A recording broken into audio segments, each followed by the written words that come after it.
नमस्कार स्टूडेंट्स। जी हां, आईबीपीएस ने अभी हाल ही में अपनी जो वैकेंसी है वो अनाउंस कर दी है क्लेरिकल के लिए। जल्दी आईबीपीएस पीओ की वैकेंसी भी अनाउंस कर दी जाएगी। जो भी स्टूडेंट कंपटीशन एग्जाम से जुड़े हुए हैं या जो इस तैयारी के बारे में सोच रहे हैं, आज की ये जो वीडियो है वो उनके लिए बहुत ही ज्यादा इंफॉर्मेशन भरी हो सकती है, होने वाली है। और आईबीपीएस बोर्ड के बारे में मैं आपको बता दूं, भारत के अंदर जितने भी नेशनलाइज बैंक हैं, जितने भी सरकारी बैंक हैं, एसबीआई के अलावा बाकी सभी बैंक्स के लिए रिक्रूटमेंट करने का जो काम है वो आईबीपीएस बोर्ड के द्वारा किया जाता है। आईबीपीएस बोर्ड जो है वो 2011 से दोबारा जो है वो प्रोसेस के अंदर आया और उसने रिक्रूटमेंट का प्रोसेस करना शुरू किया। 2011 से लेकर आज 2024 तक पिछले 13 सालों में आईबीपीएस बोर्ड ने एक बहुत ही अच्छी गुडविल बनाई है, और वो ये कि वो हर साल समय रहते साल की शुरुआत में ही पूरे साल भर में होने वाले सभी एग्जाम्स की जो डिटेल है उनकी डेट्स अनाउंस कर देता है, और समय रहते ही वो नंबर ऑफ वैकेंसीज भी अनाउंस कर देता है। और उनके द्वारा जो टेंटेटिव डेट्स रखी जाती हैं वो लगभग हर साल उसी डेट्स के ऊपर एग्जाम कंडक्ट भी करवा लेते हैं, बिना किसी देरी के, बिना कोई एग्जाम कैंसिल हुए, बिना कोई पेपर लीक हुए।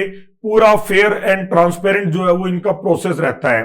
जैसा कि हम सेंट्रल और स्टेट गवर्नमेंट के अंदर देखते हैं, बहुत बार जो है वो पेपर की डेट्स ही नहीं आती हैं। वैकेंसी अगर अनाउंस हो जाती है तो वैकेंसी अनाउंस होने के बाद नेक्स्ट पेपर के बारे में नहीं पता लगता है, पेपर कब होना है। कई बार पेपर से जस्ट 15 दिन पहले डेट्स आती हैं कि पेपर अब 15 दिन बाद होने वाला है। तो ऐसे में स्टूडेंट जो है वो हमेशा ही जो है वो बड़ी कंफ्यूजन में रहता है कि कैसे तैयारी की जाए, कितनी तैयारी की जाए।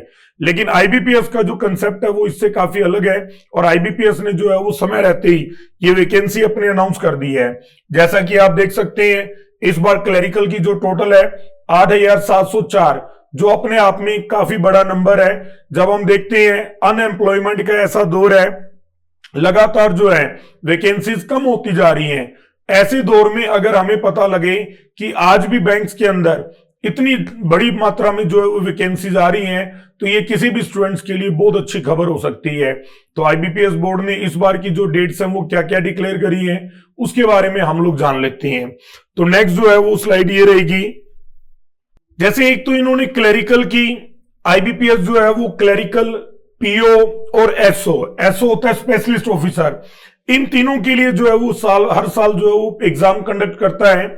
आईबीपीएस क्लर्क की जो इन्होंने प्री की एग्जाम डेट रखी है वो 24 अगस्त 2024 रखा है। 24, 25, 31 ये अलग अलग डेट इसलिए रखी गई है क्योंकि एक बड़ी संख्या में स्टूडेंट जो है वो इसको अप्लाई करते हैं और एक ही शिफ्ट में पेपर ले पाना बड़ा मुश्किल हो जाता है। तो ऐसे एक ही दिन में 3 या 4 शिफ्ट्स रहती हैं, और लगातार 3 दिन तक जो है वो 24, 25 तारीख को और 31 अगस्त को ये पेपर रहेगा। और उसके बाद इसका मेन एग्जाम जो है वो अक्टूबर महीने में रहने वाला है, 13 अक्टूबर को। हर साल इस तरह से जनवरी फरवरी महीने के अंदर ही एग्जाम की डेट्स अनाउंस कर दी जाती है, जिससे मेन बेनिफिट स्टूडेंट को यह मिलता है, उसको साल भर में होने वाले पेपर्स के बारे में पहले से आइडिया हो जाता है, और स्टूडेंट अपनी स्ट्रेटेजी बना सकता है किस महीने कितना कैसे तैयारी करनी है, कैसे कोई कोचिंग सेंटर ज्वाइन करना है, कैसे उसके बाद प्रैक्टिस करनी है। इसको लेकर स्टूडेंट जो है वो आश्वस्त हो सकता है और उसको तैयारी करने का मौका मिलता है। इसी तरह से पीओ का जो एग्जाम है वो 19 और 20 अक्टूबर को रहेगा। क्लरिकल के लिए जैसे 3 दिन डिसाइड किए गए हैं, पीओ के लिए सिर्फ 2 दिन डिसाइड किए गए हैं। इससे आपको एक आइडिया लग रहा होगा। क्लरिकल में जो है वो नंबर ऑफ स्टूडेंट्स ज्यादा होते हैं, एक्सपीरियंस ज्यादा होते हैं, तो पेपर देने वालों की संख्या बढ़ जाती है, इसलिए जो पेपर है वो 3 दिनों में पूरा करवाया जा रहा है। और पीओ के अंदर स्टूडेंट इसके कंपैरिजन में थोड़े कम होते हैं, इसीलिए पीओ का जो कंपटीशन भी है वो थोड़ा कम रहने लग गया है। उसके बाद एसओ होते हैं स्पेशलिस्ट ऑफिसर, जिन्होंने पर्टिकुलर कुछ प्रोफेशनल स्टडी की है, जिसने एमबीए एचआर की है, आईटी के अंदर कुछ अलग से किया है, या किसी के पास कोई सीए की डिग्री है या कोई और अलग डिग्री है, तो उनके लिए अलग से वैकेंसी अनाउंस करी जाती है। ये इन तीनों एग्जाम्स की डेट अनाउंस कर दी गई है। तो कोई भी जो स्टूडेंट, मेनली ये जो जानकारी है वो उन लोगों के लिए है जिन्होंने अभी जस्ट ग्रेजुएशन के एग्जाम देने हैं। तो उन स्टूडेंट्स को एक मैसेज है कि वो आप लोग एग्जाम देने के बाद अपना एक भी दिन वेस्ट नहीं करें, तुरंत उसके बाद जो है वो कोचिंग सेंटर ज्वाइन करें और अपनी तैयारी को कंटिन्यू करें, ताकि आप इन एग्जाम्स को टारगेट कर सको और एग्जाम शुरुआती दौर में जो है वो रिजल्ट लाया जा सके।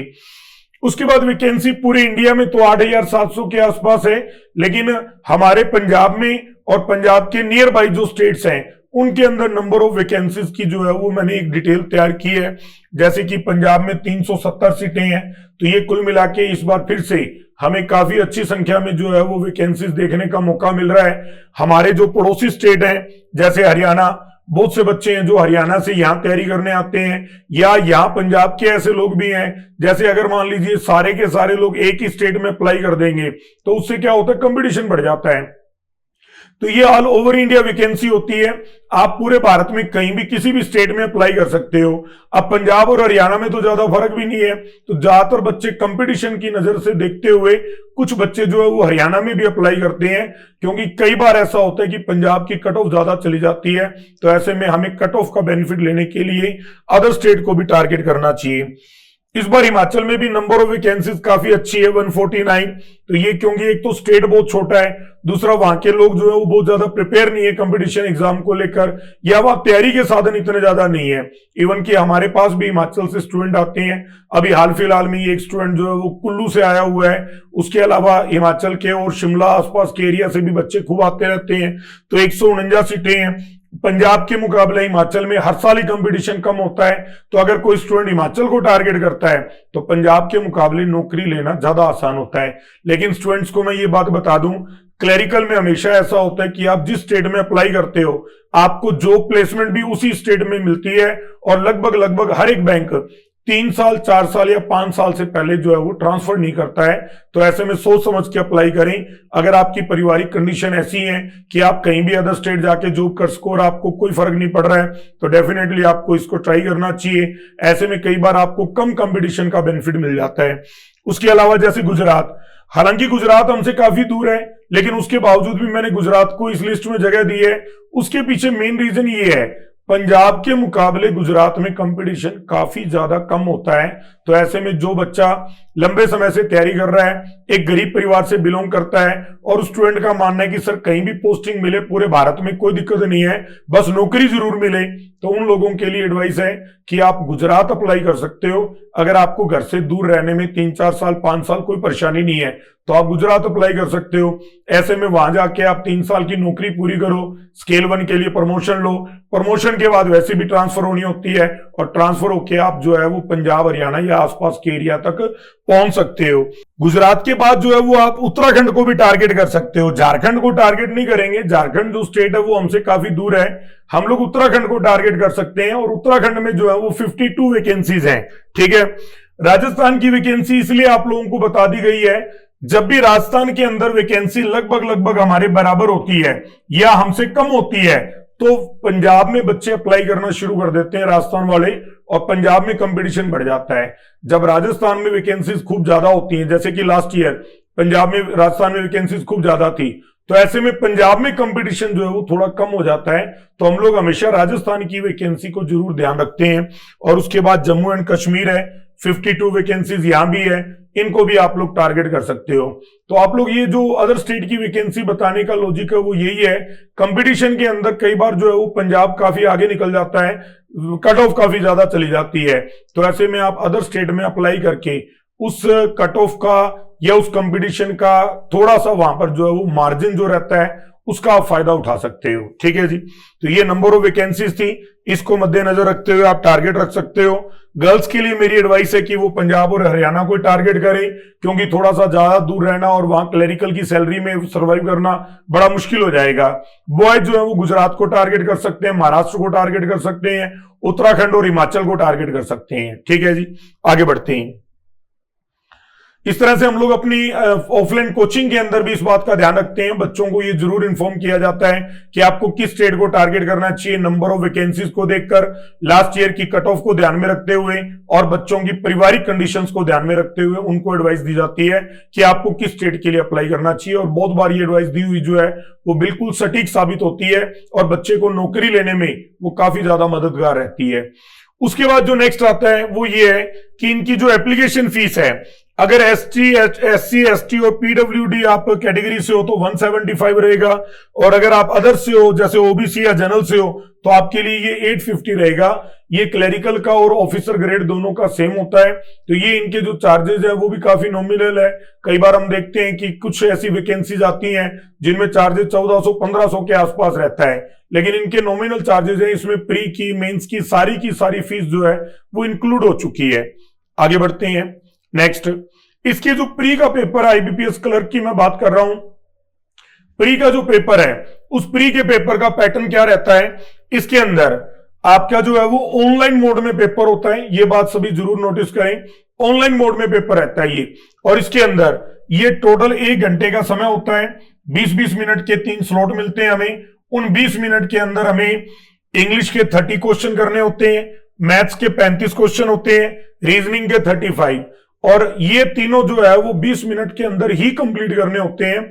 ठीक 20 मिनट बाद वो पोर्शन जो है वो बंद हो जाता है ऑटोमेटिक, और हम नेक्स्ट पोर्शन के अगले क्वेश्चन तक पहुंच जाते हैं। और अगर कोई स्टूडेंट 20 मिनट में नहीं कंप्लीट करे तो वो उतना जितना कंप्लीट करता है वो उतना ही सबमिट हो जाता है। इस तरह से 60 मिनट के अंदर आपने जितने भी क्वेश्चन किए और वो 60 मिनट के अंदर आपकी परफॉर्मेंस काउंट कर ली जाती है। और उसके बाद जो इसका रिजल्ट भी ज्यादा लेट नहीं होता है, रिजल्ट भी लगभग जो है वो 30 से 35 दिनों के अंदर, 25 दिनों के अंदर आ जाता है। और ज्यादातर स्टूडेंट जो है वो पेपर को देखते ही आइडिया लगा लेते हैं पेपर को अटेम्प्ट करने के जस्ट बाद कि आपका क्या स्कोर रहने वाला है, और हम प्री में जो है इजीली क्लियर कर जाएंगे और उसके बाद हम मेंस की तैयारी के लिए आगे बढ़ सकते हैं। तो इसमें देखा हमने स्टूडेंट 3 सब्जेक्ट आते हैं, इंग्लिश, मैथ्स और रीजनिंग। और प्री का जो पेपर होता है वो काफी आसान रहता है।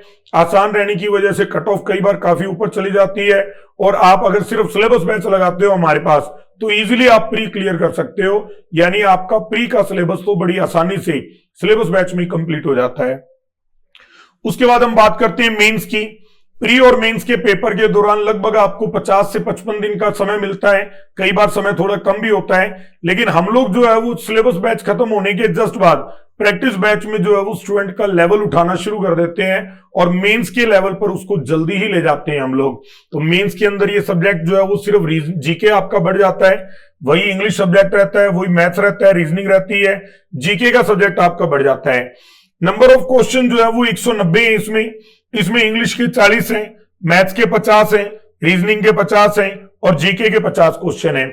जीके जो इसके अंदर रहती है मेंस के पेपर के अंदर वो ज्यादातर बैंकिंग और करंट अफेयर्स रहती है। तो ऐसे में मेंस के पेपर में इंग्लिश और जीके का रोल काफी बढ़ जाता है। तो मेंस के लिए जो प्रैक्टिस बैच लगाना है वो काफी ज्यादा जरूरी हो जाता है स्टूडेंट के लिए। इनके जो स्कोर है वो 40 नंबर, 40 क्वेश्चन 40 नंबर, मैथ्स के 50 क्वेश्चन 50 नंबर, लेकिन रीजनिंग के जो 50 क्वेश्चन है वो 60 नंबर के रहते हैं।